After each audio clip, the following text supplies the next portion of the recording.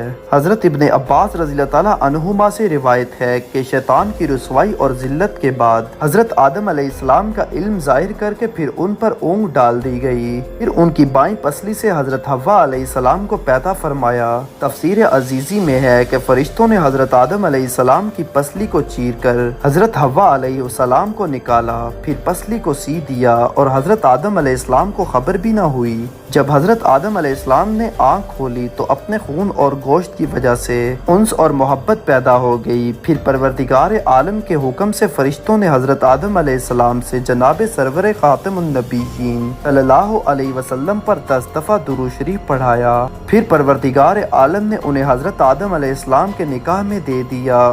یہ درود be be حوا علیہ السلام کے مہر کے طور پر پڑھایا گیا۔ فرشتوں سے سجدہ کرانے کے بعد بی بی حوا علیہ السلام کو پیدا فرمایا اور حضرت آدم علیہ السلام کے سے ان کا نکاح فرما دیا، پھر رہائش کے واسطے جنت میں رہنے کا حکم دیا، چنانچہ ارشاد ہے، اور ہم نے کہا، اے آدم تم اور تمہاری بیوی دونوں جنت میں رہو، اس میں سے کھاؤ جی بھر کے جہاں سے چاہو، اور اس درخت کے قریب مت جانا ورنہ تم ظالموں میں سے ہو جاؤ گے۔ پروردگار عالم نے ارشاد فرمایا، اے آدم اطمینان سے سب کچھ کھاؤ پیو، تو اور تیری بیوی جنت میں بڑے آرام اور اطمینان سے رہو، صرف ایک درخت کے قریب بھی نہ جانا، یہ ایک امتحان تھا۔ توریت میں ہے کہ شیطان سانپ کے منہ میں بیٹھ کر اندر چلا گیا تھا۔ تفسیر حقانی میں ہے کہ روح بدل کر چلا گیا تھا۔ ناصح اور مشفق بن کر حضرت آدم علیہ السلام کے دل میں وسوسہ ڈالا، کہنے لگا، اے آدم، اس وقت تم پر بڑی مہربانی ہوئی ہے، لیکن تمہاری حیات اور بادشاہانہ طور پر سدا رہنے کا کوئی انتظام نہیں۔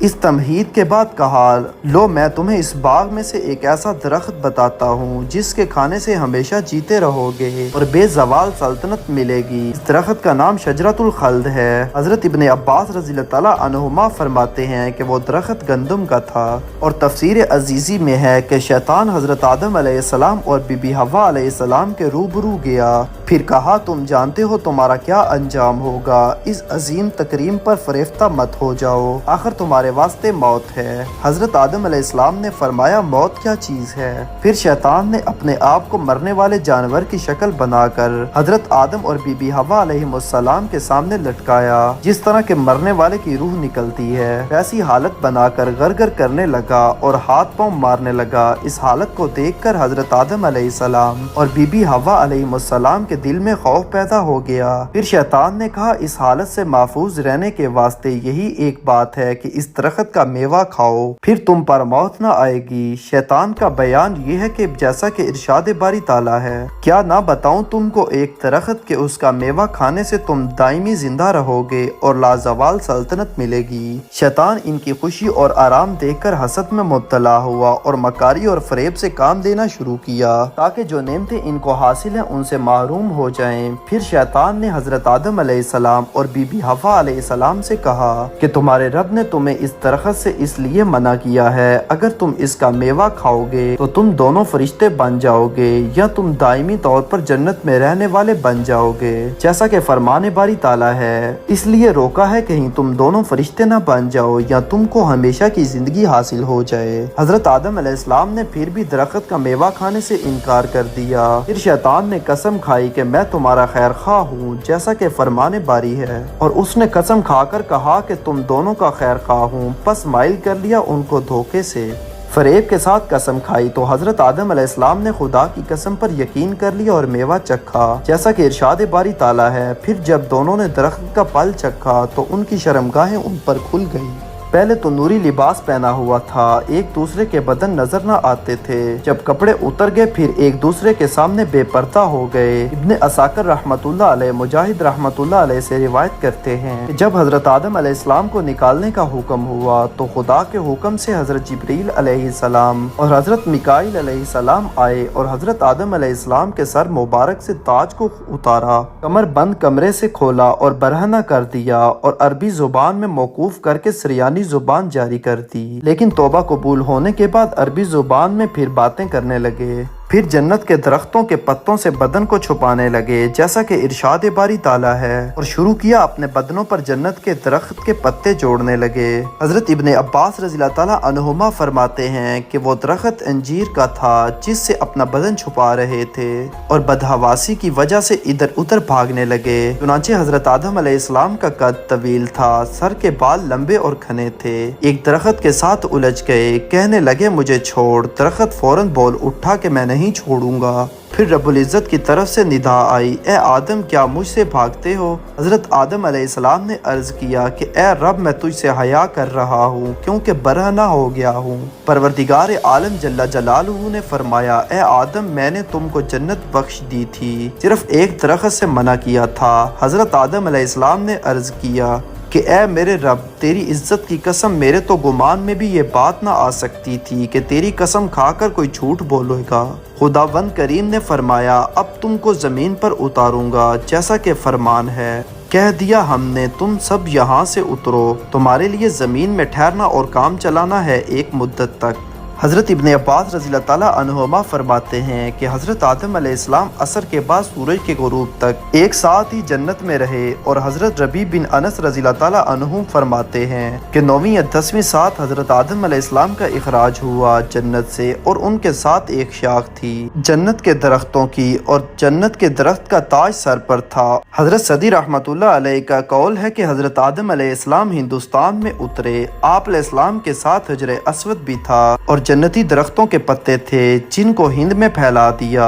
پھر ان سے خوشبودار درخت پیدا ہوئے۔ حضرت ابن عباس رضی اللہ تعالیٰ عنہما فرماتے ہیں کہ حضرت آدم علیہ السلام ہندوستان کے دہنا شہر میں اترے۔ حضرت آدم علیہ السلام سخت پریشان تھے تو جبریل علیہ السلام نے آ کر اذان دی، تو اذان میں جب حضرت آدم علیہ السلام نے حضرت محمد صلی اللہ علیہ وسلم کا نام مبارک سنا تو آپ علیہ السلام کو بڑی تسلی ہو گئی۔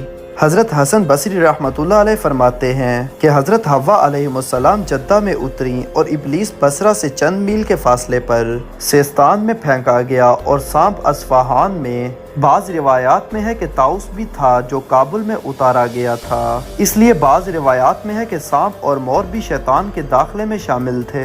حضرت آدم علیہ السلام اور بی بی حوا علیہ السلام کے ہاتھ گھٹنوں پر تھے اور سر جھکا ہوا تھا، اور ابلیس نے انگلیوں میں انگلیاں ڈالی ہوئی تھی اور آسمان کی طرف نظر جمائی ہوئی تھی۔ پروردگار عالم نے آدم علیہ السلام سے فرمایا کہ جب میں نے تم کو اس درخت سے منع کیا تھا تو پھر کیوں کھایا؟ حضرت آدم علیہ السلام نے عرض کی کہ یا رب مجھے حوا نے مشورہ دیا تھا۔ پروردگار عالم نے فرمایا کہ میں حوا کو حمل کے زمانے کی سختی، درد، تکلیف اور وضع حمل کے وقت کا درد و کرب اور ولادت کے وقت کی تکلیف، یہ سب مصیبتیں دوں گا، اور حیض کی آلودگی اور خاوند کے حکم میں رہنا، اس کی تابعداری کرنا، پھر بی بی حوا علیہ السلام کا آدم علیہ السلام سے جدا ہونا اور اس گناہ کو دنیا میں مشہور کرنا، رنج و غم، محنت اور مشقت سے گزر، یہ سب ان کو ایک بھول کی سزا ہے۔ پروردگار عالم جل جلالہ نے فرمایا کہ اے آدم، میں نے تجھے کہا تھا کہ شیطان تمہارا دشمن ہے جیسا کہ فرمان ہے۔ پھر ہم نے کہا اے آدم، یقیناً یہ تمہارا اور تمہاری بیوی کا دشمن ہے، تو کہیں وہ تم دونوں کو جنت سے نکلوا نہ دے،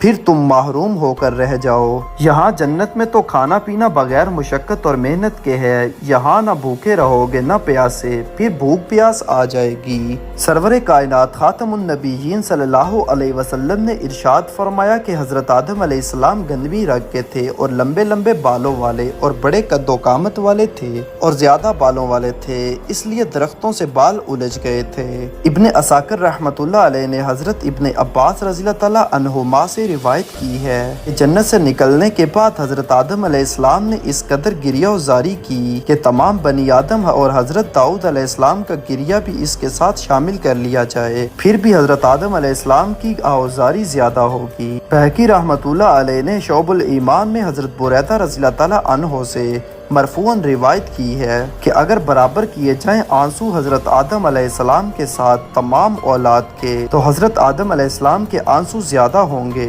حضرت آدم علیہ السلام نے دنیا میں آ کر سب سے پہلے بیہی کا میوہ کھایا تو پیٹ میں درد ہوا، پھر نہایت حیران ادھر ادھر پھرنے لگے اور معلوم نہ تھا کہ یہ تکلیف کیسے دور ہوگی۔ حضرت جبریل علیہ السلام آئے تو قضاء حاجت کا طریقہ بتایا، جب آپ براز میں بدبو محسوس ہوئی تو پھر آپ اور زیادہ گریہوزاری شروع کی، 70 دن روتے رہے کیونکہ جنت میں منہ کی خوشبو سے میوے ہضم ہوتے تھے۔ اسی حدیث میں ارزقی رحمۃ اللہ علیہ نے تاریخ مکہ اور جندی رحمۃ اللہ علیہ نے فضائل مکہ اور بہقی رحمۃ اللہ علیہ نے کتاب الدعوات میں حضرت بریدہ اسلمی رضی اللہ تعالیٰ عنہ سے متعدد اسناد سے روایت کیا ہے، اور امام عبد الحمید رحمۃ اللہ علیہ نے بواسطہ ضحاک حضرت ابن عباس رضی اللہ تعالیٰ عنہما سے روایت کی ہے کہ حضرت آدم علیہ السلام 200 سال اپنی توبہ کے فکر و غم میں رہے اور گریہ وزاری کرتے رہے۔ ایک دن کف دست اپنی پیشانی پر رکھ کر اور سرزانوں پر رکھ کر رو رہے تھے کہ حضرت جبریل علیہ السلام تشریف لائے۔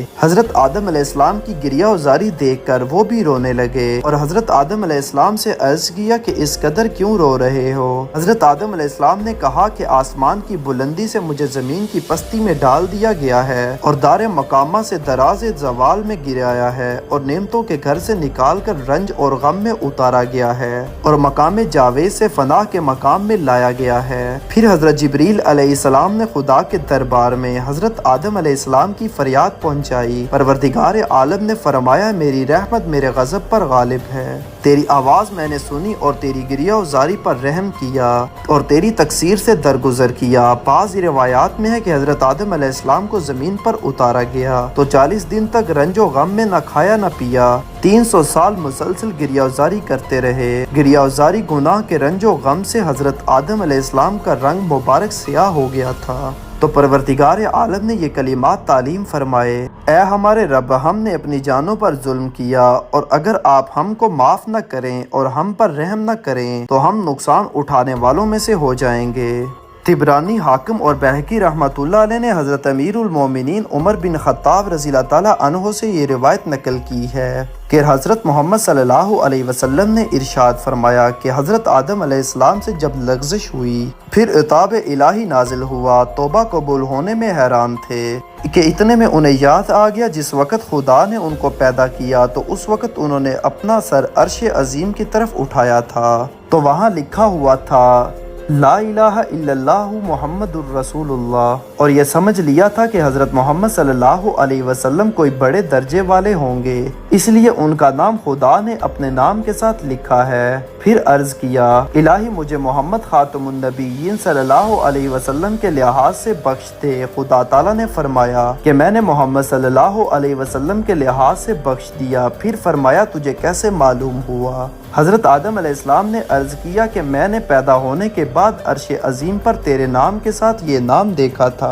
پروردگار عالم نے فرمایا کہ محمد صلی اللہ علیہ وسلم تیری اولاد میں آخری نبی ہوں گے۔ طبرانی نے معجم اوسط میں حضرت عائشہ صدیقہ رضی اللہ تعالیٰ عنہا سے روایت نقل کی ہے کہ حضرت صلی اللہ علیہ وسلم نے فرمایا: حضرت آدم علیہ السلام کی توبہ کے وقت کعبہ مکرمہ کے سامنے کھڑے ہوئے، پھر 2 رکعت نماز پڑھی، پھر دعا کی تو پروردگار عالم نے توبہ قبول فرمائی۔ توبہ قبول ہونے پر حضرت آدم علیہ السلام عرفات میں آئے اور بی بی حوا بھی جدہ سے عرفات پہنچی۔ دونوں کی توبہ قبول ہوئی۔ گناہ کی وجہ سے اور رنج و غم آوزاری کی وجہ سے رنگ سیاہ ہو گئے تھے، ایک دوسرے کو پہچان نہ سکے، تو حضرت جبریل علیہ السلام نے تعارف کروایا، اس لیے اس میدان کا نام عرفات مشہور ہے۔ جب حضرت آدم علیہ السلام بحکم الہی زمین پر اترے تو آپ پر وحشت طاری ہو گئی۔ آپ نے اللہ تعالیٰ سے شکایت کی، چنانچہ رب کائنات نے آپ کا دل بہلانے کے لیے بیت المعمور کو زمین پر نازل فرمایا۔ یہ جنت میں یاقوت کا بنا ہوا تھا اور اس میں سبز برجت کے 2 دروازے لگے ہوئے تھے، جس میں سے ایک مشرق کی طرف اور دوسرا مغرب کی طرف تھا۔ اللہ تعالیٰ نے حضرت آدم علیہ السلام سے فرمایا: میں نے تیرے لیے بیت المعمور کو اتار دیا ہے، اب تو اس کا اسی طرف طواف کیا کر جس طرح آسمان پر میرے عرش کا کیا کرتا تھا، اور اس کے پاس نماز بھی اس طرح پڑھا کر جس طرح میرے عرش کے قریب پڑھا کرتا تھا۔ چنانچہ آدم علیہ السلام اللہ تعالیٰ کو حکم سن کر ہندوستان سے مکہ مکرمہ کی طرف پیدل چل دیے۔ آپ کو مکہ راستہ بتانے کے لیے اللہ تعالیٰ نے ایک فرشتہ مقرر فرما دیا۔ مکہ معظمہ پہنچ کر آپ نے مناسک حج ادا فرمائے، اور جب حج سے فارغ ہوئے تو ملائکہ نے آپ سے ملاقات کی اور کہا: اے آدم علیہ السلام، اللہ تعالیٰ آپ کو جزائے خیر عطا فرمائے، ہم نے آپ سے 2000 سال قبل اس گھر کا طواف کیا ہے۔ اس کے بعد اللہ تعالیٰ نے حجر اسود نازل فرمایا۔ اس وقت یہ دودھ کی مانند سفید اور چمکدار تھا، مگر زمانے جاہلیت میں حیض والی عورتوں کے چھونے سے سیاہ ہو گیا۔ بعض روایات میں ہے کہ حضرت آدم علیہ السلام نے ہندوستان سے مکہ جا کر 40 مرتبہ حج فرمایا۔ بیت المعمور میں طوفان نوح علیہ السلام تک زمین پر رہا، پھر اللہ تعالیٰ نے اس کو چوتھے آسمان پر اٹھا لیا اور حجر اسود کو حضرت جبریل علیہ السلام کے ذریعے جبل ابو القیس میں رکھوا دیا تاکہ طوفان کی زد میں نہ آئے۔ حضرت ابراہیم علیہ السلام کے زمانے تک بیت اللہ کی جگہ خالی رہی۔ طوفان کے بعد جب آپ کا زمانہ آیا اور حضرت اسماعیل علیہ السلام پیدا ہو چکے تھے تو اللہ تعالیٰ نے حضرت ابراہیم علیہ السلام کو خانہ کعبہ کی تعمیر کا حکم دیا۔ آپ علیہ السلام نے جناب باری تعالیٰ کے حضور عرض کیا: مجھے اس کی جگہ بتا دی جائے، لہٰذا اللہ تعالیٰ نے سکینہ خواب کے ذریعے بتایا۔ بیت المعمور بیت اللہ کے سیدھ میں چوتھے آسمان پر یاقوت اور زمرد کی بنی ہوئی ایک عمارت ہے جو کہ فرشتوں کا قبلہ ہے۔ بے شمار فرشتے ہر آن اس کے ارد گرد طواف کرتے ہیں اور عرش و کرسی سے ہر آن انوار و برکات بارش کی طرح برستے رہتے ہیں۔ بیت المعمور اور بیت اللہ عرش اور کرسی کے نیچے بالکل سیدھے میں واقع ہے۔ توبہ کی قبولیت کے بعد حضرت آدم علیہ السلام نے دعا کی: الہی ابلیس اور میرے درمیان عداوت محکم ہو چکی ہے، تو میری اور میری اولاد کی اعانت فرما، ہم اس کے مقابلے کی قدرت نہیں رکھتے۔ اللہ تعالیٰ نے فرمایا: تیری اولاد جب پیدا ہو جائے گی اس کے ساتھ ایک فرشتہ اپنے فرشتوں سے مقرر کریں گے تاکہ اس کو وصف دشمن سے منع کرے۔ حضرت آدم علیہ السلام نے عرض کی: یا خدایا، اس سے زیادہ اعانت چاہتا ہوں۔ فرمایا کہ توبہ کا دروازہ تیری اولاد کے واسطے کھلا رکھ رکھیں گے جب تک روح بدن میں ہوگی توبہ مقبول ہے۔ حضرت آدم علیہ السلام نے عرض کیا اب مجھ کو کفایت ہوئی۔ پھر حضرت جبریل علیہ السلام نے پکارا کہ اے زمین کے جانوروں، اللہ تعالیٰ کے نے تم پر ایک خلیفہ بھیجا ہے، اس کی اطاعت اور فرما برداری کرو۔ دریاؤں کے جانوروں نے اپنے اپنے سر دریا سے نکالے اور خشکی کے جانور آ کر حضرت آدم علیہ السلام کے گرد جمع ہو گئے۔ حضرت آدم علیہ السلام نے ان کے سروں اور پیٹھوں پر ہاتھ پھیرا تو وہ گھروں میں رہنے والے پالتو بن گئے، جیسا گائے، بکری، گھوڑا، اونٹ، بیل، کتا، بلی وغیرہ، اور جو آپ کے ہاتھ پھیرنے سے محروم رہ گئے وہ وحشی ہو گئے جو جنگلات میں رہتے ہیں۔ گریہ و زاری کی وجہ سے حضرت آدم علیہ السلام کا رنگ مبارک سیاہ ہو گیا تھا۔ توبہ قبول ہونے کے بعد پروردگار عالم نے حکم دیا کہ چاند کی 13ویں کا روزہ رکھیں۔ جب 13ویں کا روزہ رکھا تو تیسرا حصہ بدن کا سفید ہو گیا، پھر 14ویں کا روزہ رکھا تو 2 حصے بدن صحیح ہو گیا، پھر 15ویں کا روزہ رکھا تو سارا بدن صحیح ہو گیا۔ پھر ہر ماہ میں یہ 3 روزے ان پر اور ان کی اولاد پر فرض فرما دیے گئے، اور حضرت نوح علیہ السلام کے زمانے تک فرض تھے، اب مستحب ہیں۔ اور حدیث میں ہے کہ رمضان اور ہر ماہ کے 3 روزے رکھنا دل کے کھوٹ اور وساوس کو دور کرتا ہے۔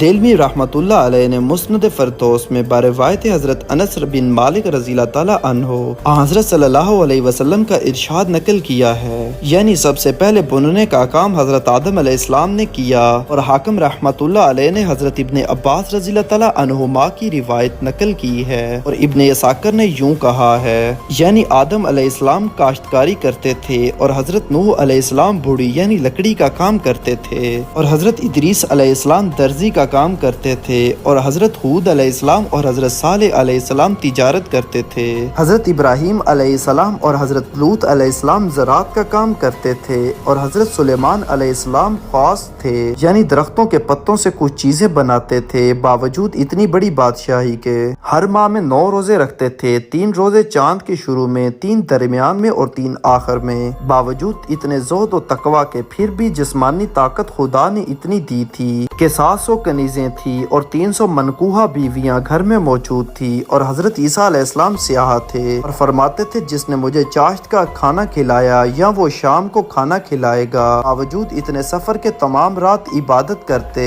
دن کو روزہ رکھتے تھے، اور حضرت محمد مصطفیٰ صلی اللہ علیہ وسلم بچپن میں بکریاں چرایا کرتے تھے، اور جوانی میں آپ علیہ السلام نے تجارت کا پیشہ اختیار فرمایا۔ ہر پیغمبر نے اپنے ہاتھ کی کمائی کھائی، اور حضرت آدم علیہ السلام بارش کا پانی پیتے تھے۔ ابن ابی شیبہ رحمۃ اللہ علیہ نے کعب احبار رحمۃ اللہ علیہ سے روایت کی ہے کہ روپیہ اشرفی حضرت آدم علیہ السلام نے بنایا اور سونا چاندی کو قیمتے میں رواج دیا، اور حضرت آدم علیہ السلام کے ساتھ جنت سے حجر اسود بھی آیا تھا۔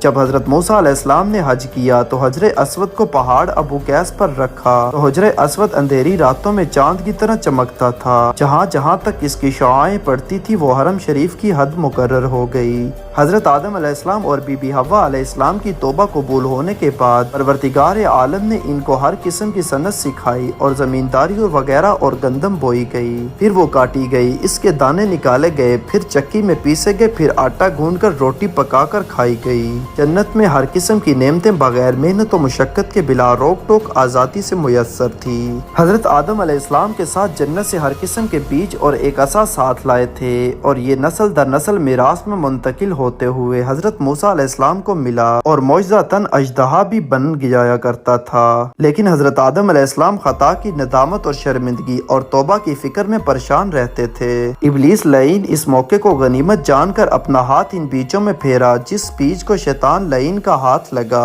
وہ بے فائدہ ہو گیا، اور جو اس کے ہاتھ سے بچ گیا وہ فائدہ مند رہا۔ جب حضرت آدم علیہ السلام جنت سے اترے تو عرض کیا، الہی یہاں کوئی تسبیح و تحلیل اور تیری تقدیس بیان کرنے والا نظر نہیں آتا، اور نہ کوئی عبادت گاہ ہے۔ پروردگار عالم نے حضرت جبریل علیہ السلام کو بھیجا، بیت المعمور کے برابر جہاں خانہ کعبہ ہے وہاں جبریل علیہ السلام نے اپنا پر مارا، 7ویں زمین کے نیچے سے اوپر تک بنیاد پڑ گئی۔ اس بنیاد کو فرشتوں نے بڑے بڑے پتھروں سے پر کیا کہ ایک ایک پتھر 10 آدمی بھی نہ اٹھا سکیں۔ یہ پتھر ان پہاڑوں سے لائے گئے تھے جو کوہ لبنان، کوہ طور سینا،